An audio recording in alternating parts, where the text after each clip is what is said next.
Hi, I'm Sean Wilson, and these are 5 songs that had a huge impact on me growing up and helped define my musical taste.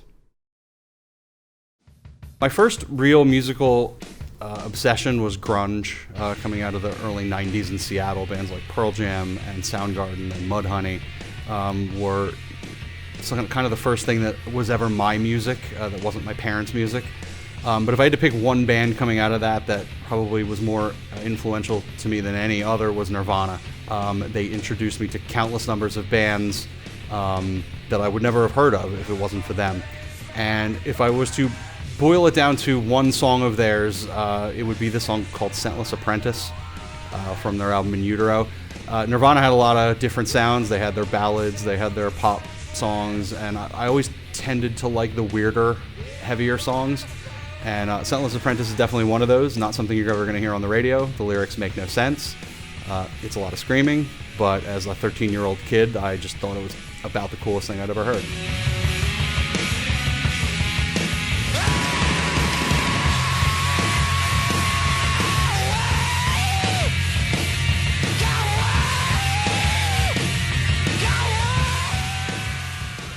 Growing up, I always knew who U2 was. My father was a big fan, and we had some of their older albums in the house.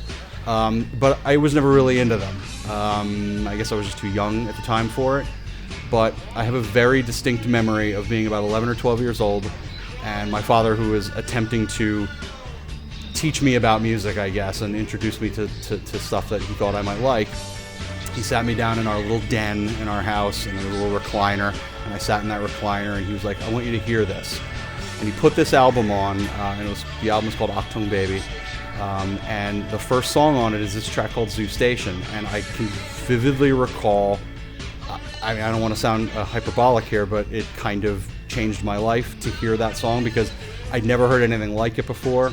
It didn't sound like anything I'd ever heard before. The guitar didn't sound like a guitar. The drums sounded like they blew the speakers out. Bono sounded like he was singing underwater. I didn't really get it. And it just helped me to understand that sometimes a band can change, sometimes drastically. They can take what you know about them and then completely do a 180 and challenge an audience. And so that is still, to this day, my favorite song I've ever heard, and from my favorite album of all time.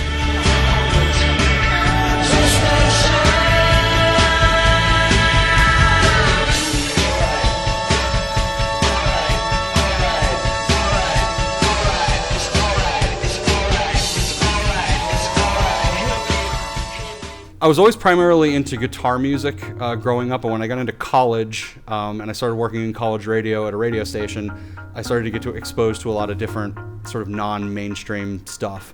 And so my taste started to go into the more eclectic, and I started getting into things like electronic music and kind of abstract music like Aphex Twin and Brian Eno and stuff like that. And one day when I was working at the radio station and I was the music director there, and this CD called Gia Gotti by a band called Boards of Canada crossed my desk. And it was this very strange sounding record. I could only describe it as sounding like somebody's warped memories on a CD. And it confounded me, and I would take it home and I would listen to it and try to figure out what was going on, and I really couldn't wrap my head around it, but it was a fun intellectual game to play. And so there's a track on it called The Devil is in the Details, and it's hard to explain. Some might not even think that it's a song, more just a collection of sounds, and I've been listening to it for 15 years trying to figure out what it's all about, and I still don't really know, but it's fascinating to listen to.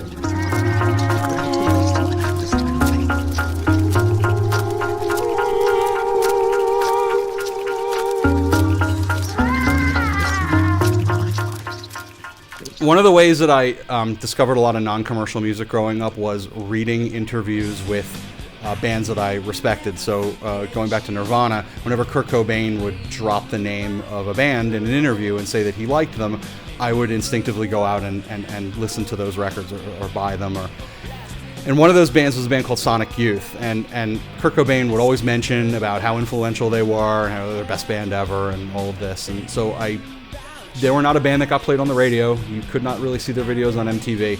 So I kind of had to hunt them down. And the first time I heard this song by them called 100%, I didn't know that guitars could be played like that. It sounded to me like guitars being murdered.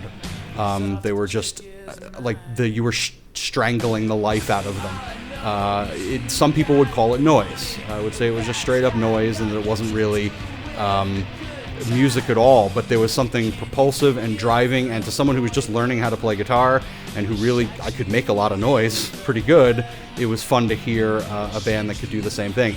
And then when I saw them play on the David Letterman show, please welcome Sonic Youth.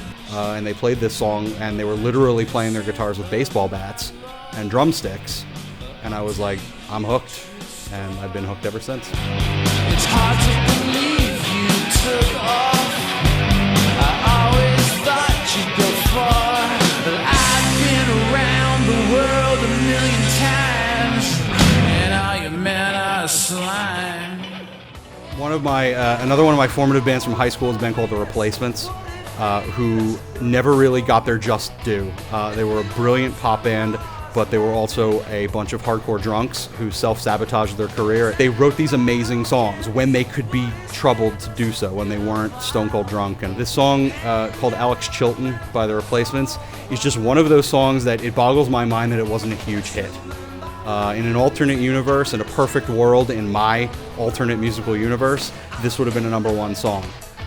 It's the catchiest thing in the world. It's about a guy named Alex Chilton who was the lead singer for this band called Big Star, who no one really knew. And in the lyrics of the song, the singer is basically singing about millions of kids around the world knowing who this guy is. Like, that's what he deserves. He deserves to be known by all the children singing Alex Chilton. And it's funny because The Replacements are kind of like that to me. Like, everybody should know who this band was and how awesome they were. And I was lucky enough to see them reunite a couple of years ago. And it was one of the best shows I've ever seen.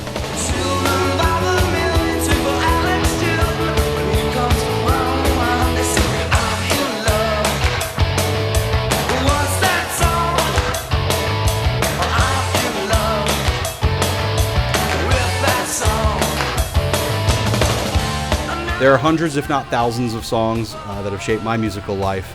These are just 5 of them, and I hope that maybe you get something from some of these as well.